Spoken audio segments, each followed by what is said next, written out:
Hi, I'm Beatriz Martini, and I'd like to welcome you to a 7-day system reset. This will be a guided journey. The idea is for you to start to understand what you feel, how you feel. Does it manifest in your body? Does it manifest in your head? As children, we're taught so many things, and the first 7 years of our life is when a lot of our programming happens. As you know, we're told that we're like sponges. We just seem to be in the background, listening, taking all these things in. But at no stage are we ever taught that some of the thoughts that we have actually influence our body and how it influences our body. Back in the 1930s, a gentleman by the name of Hans Seeley came up with the word stress. Once we have a word, we seem to attach all sorts of connotations to it. We need to have a common language so that when we say insomnia or stress, you automatically know what it means. Now, back in 1952, a new manual was created for doctors, psychologists, and psychiatrists to have the same language. It's actually called DSM. We're currently up to the 5th version. The DSM is the Diagnostic and Statistical Manual for Psychological Disorders. And throughout the years, it has progressed, and the number of mental idiosyncrasies have increased a lot. Now, in order for us to do any kind of scientific research, we have to be able to have a clinical trial which allows us to qualify it and quantify the results, and they can be reproduced time and time again. There is no such thing with mental illness. You may know what it means, but you may not know how it feels. Our head and our body seems to have a real disconnect. Many of us don't understand or don't realize that when we have a thought, hormones, hypothalamus, adrenals, inflammation, cortisol, they all have a play in it. So our brain takes off like the initial reaction, and then the body says, oh, I've got this, and takes it on board and starts running. The typical thing is the fight flight. When we're nervous, we have a tendency for our heart to start pumping, the blood to go to our extremities so that we're right and ready for that fight or flight. When I get stressed, my speech becomes weird because the words won't come out. Other times it's in my stomach so that I can't eat because it feels like a tight spring that just seems to be stuck in my stomach and just will not move. How often do you realize how your thoughts affect your body? 90% of our time, we actually spend it in our heads, and that's where most of our issues actually happen, because we end up with this monkey mind.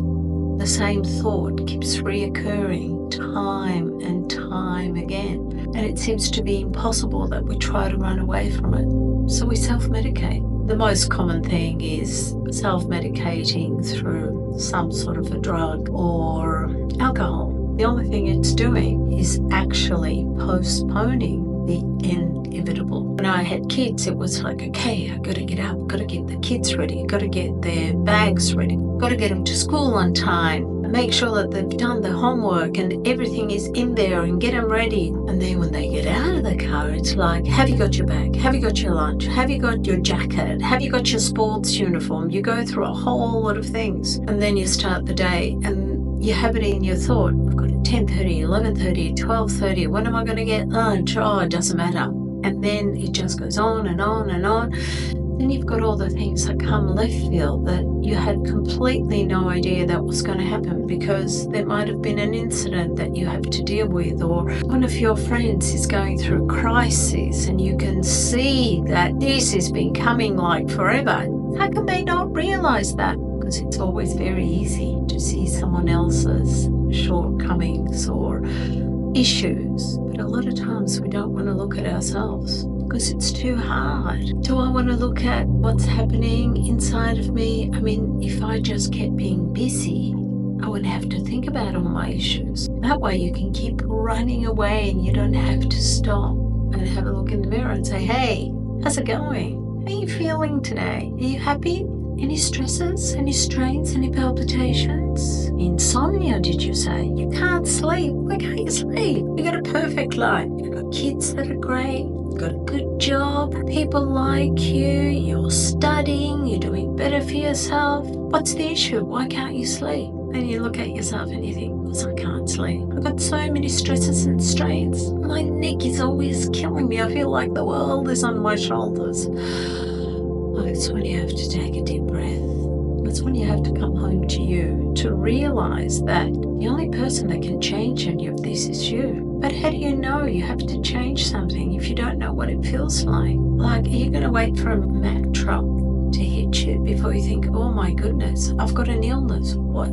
How? Why? Where did it come from? I don't understand. I've got the perfect life. And then you think, oh, maybe it's not that perfect after all. I can't sleep. I can't eat that well. This may sound weird, but after all, it's just another one of those signs and symptoms. There is a lot of things that we cannot see. We only see what we can touch. So as you can see, the picture of a person who is very stressed, their urine almost looks like, they've taken a hammer to her and beaten a piece of metal so that it looks all jagged and out of shape and weird. And then you've got someone who meditates. It almost looks like a reflection of a tree on water, calmness, that mirror. And that's what we want. We want the mirror that we look into to be as equally as reflective. So what we see is actually what's happening inside. Most people can't tell when you're stressed, unless of course you chew your fingernails or you have a habit of clicking your pen or flicking your pen when you're doing work. Normally there are signs that we choose to ignore when we do them. And having an awareness of it allows you to actually start looking within. There are no answers externally.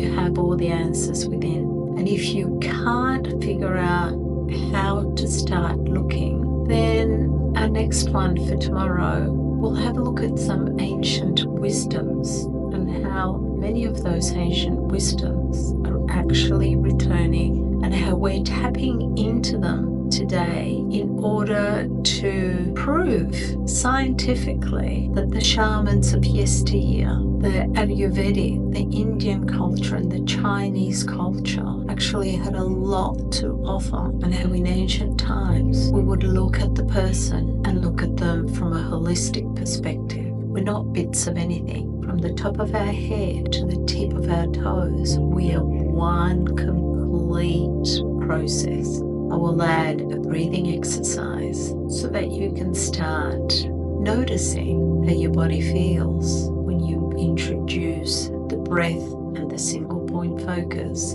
Awareness is the key. Your body's with you all the time. So is your breath. Until tomorrow, I wish you all the very best.